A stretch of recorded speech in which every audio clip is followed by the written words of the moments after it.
Good morning, friends. Mark Holmes here with my buddy Cowboy Joe Boo, and as always, thank you guys for watching, commenting, and subscribing to the Joe Boo Sports Report. Without you guys, this literally does not work.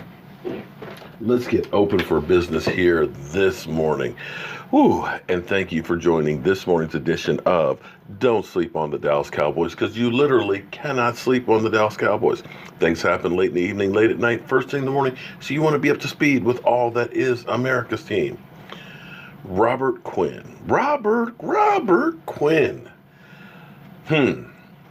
Robert Quinn came in for a visit 2 days ago, had lunch with Chris Richard and Rod Marnelli, met with Jerry Jones, went around the facilities. It was captured all over the place.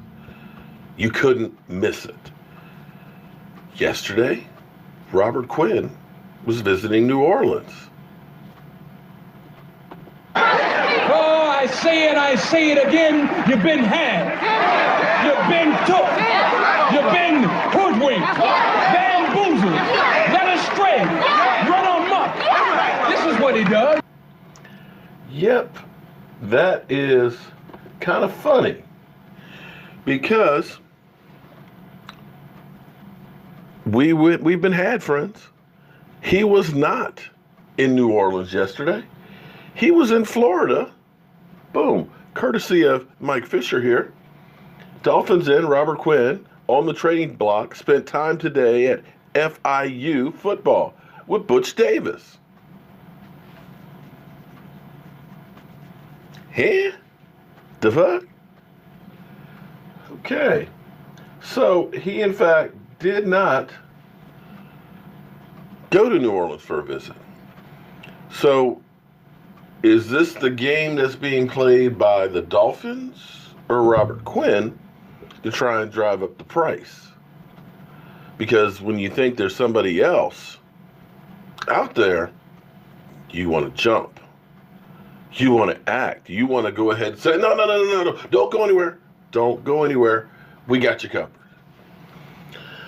So I'm sure if something doesn't happen in the next couple of days that he will be making other visits. But as far as we know, thus far, there are no other negotiations that are going on with New Orleans and has not been there to visit. So without a doubt, the Cowboys, you think, are somewhere in that situation. The Miami Dolphins want to get a little cap relief and make a trade and, of course, get a pick if they can. So they're going to be trying to do all they can to facilitate this. The Cowboys, of course, have gotten better at being frugal. So it's a great thing if you're the Cowboys. It's not a great thing if you are a player trying to get paid. But they're looking at the grand scheme of things and realize that we need a consistent player on the outside. Randy Gregory played great in stretches. But make no mistake about it, it was a lot of inconsistency. There were a lot of penalties that were more of lack of experience and frustration. Hopefully I said that right. If I didn't, my wife will cringe. On his part, and a lot of growth that has to happen. Robert Quinn is more polished. Robert Quinn is getting up there. But if you can get him for a 1 or 2 year rental that doesn't set back your cap, you want to make that move. Because if you've got bookend pass rushers, that makes it better for everybody on that defense.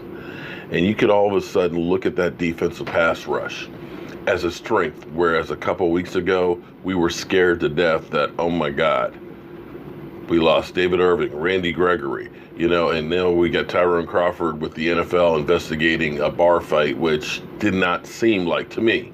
Of course, I'm biased. I will preface it that I am biased. But to me, unless there's another tape of something else that happened, that was not him going after anybody. To me, it's looking like self-defense, and I only saw him throw one punch.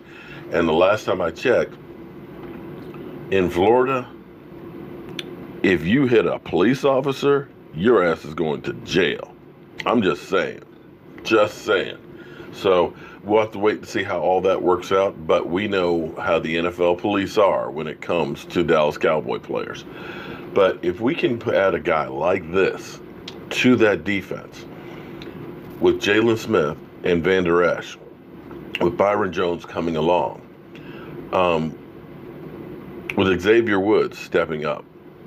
And if you can add, no disrespect to Jeff Heath too, in the mix, but if you can add a lights out safety, you know, the Dallas Cowboys haven't invested in safety since Roy Williams, which was 2003. Roy Williams, I believe, was first round, 8th pick of the Cowboys. I think he had 5 Pro Bowls and was a headhunter. It's time for the Cowboys to get that safety again. We've always had great quarterback, great running back, and a lights-out safety.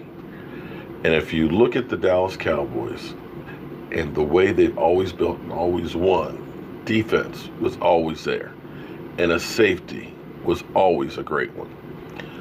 We've tried everything else other than a mean SOB in the middle and a safety. It's time to make sure we've got both. Other news, the Cowboys signed Drew Scott, long snapper, to be the backup snapper. You know, LP, they re-signed him a couple days ago. And I got to tell you, this is one of those things that I want to share. This is, for me, really cool. I got to go to the Pro Bowl when it was in Arizona. And that year was an incredible year because I got a picture of what's probably the last time DeMarco Murray was behind the offensive line. I've got a picture where I'm walking beside Tony Romo. There's Jason Witten. There's Travis Frederick, Zach Martin, Tyron Smith, and LP, and DeMarco Murray, all right in front of me, walking in formation. And that showed you how that team was truly a team. And the second picture that I took that I absolutely love is this one, too. Which is all of our offensive line. Tyron Smith, Travis Frederick, Zach Martin, and LP walking in formation over at a community build at an Air Force base. I've gotten it signed by Zach Martin and Travis Frederick. I'd love to get Tyron Smith to sign that as well, too, as well as LP, but I don't know that I'll have that opportunity. But the Cowboys aren't making the major moves that excite you, per se. Now, don't get me wrong. Randall Cobb excites the hell out of me. Robert Quinn would excite the hell out of me. But these are moves that are made more prudent and more Patriot-like. They're not the big long-term deal, you know, where you look at Landon Collins, who's getting a 5-year, $84 million deal. This is a guy we can get for a year or two that'll give us a boost. It'll give us a shot of adrenaline that will help us now, but won't hamstring us for the future. And as you look around at a lot of the big names that were traded in the past week or two, from Odell Beckham's to, you know, and things like that, you look at what's been left behind devastation-wise in dead money. They were great signings or great deals at the time, but they've hamstrung you in the future. The Giants over the last 2 seasons have $76 million just in dead money because they kept reaching in free agency, trying to get a couple of guys and just get over the hump. When the reality is you have to build through the draft. And you add a couple of pieces here and there that don't break the bank, that complement what you've already built. And that's the Cowboys' philosophy right now. And if they can pull off getting Robert Quinn along with Randall Cobb and end up getting a safety, they go into the draft from a position of strength, not of need. And that's the position you want to be in. You want to be able to say, we don't care what falls to us in the second round. We're going to take the best player that's there, be it an offensive lineman, a running back, a wide receiver, safety, cornerback, whatever. Whatever is a guy that will be an impact player that falls, because there will be people that fall. It may be a run on offensive linemen and all of a sudden quarterbacks fall. It may end up being a run on offensive linemen and defensive linemen and safeties fall. But the Cowboys are setting themselves into position to be able to grab that impact player that we can plug in right now and give us a boost. And you have to be excited about that. It's not pretty, it's not splashy, and a lot of you think that they're just asleep at the wheel. No, they're calculating. They're trying to build things the right way. And that's where you look at this team and say, they have a lot of talent. I'm excited and I'm proud of our Cowboys. And I want to thank everybody who's been supporting the channel. We are growing like crazy, and I appreciate that. We're going to continue to work, continue to upgrade, continue to learn how to use this system, and continue to bring you the best news on the Dallas Cowboys. I'm Mark Holmes with Cowboy Joe Boo, and I'll see you guys soon.